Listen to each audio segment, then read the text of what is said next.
السلام عليكم ورحمة الله وبركاته. مرحبا يا أطفال، كيف حالكم؟ هل أنتم بخير؟ اليوم سنتعلم أسامي الحيوانات. أسد، أسد. بقرة، بقرة. غزال، غزال. قرد، قرد. زرافة، زرافة. قطة،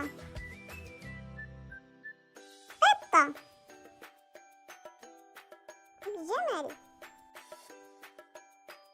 جمل. وشكرا يا أصدقائي على متابعتكم لي. لا تنسوا الاشتراك والإعجاب بالفيديو. مع السلامة.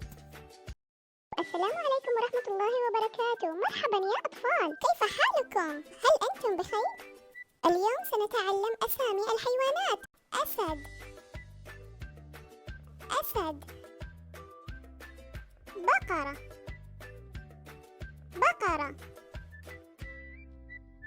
غزال، غزال. قرد، قرد. زرافة، زرافة. قطة، قطة. جمل،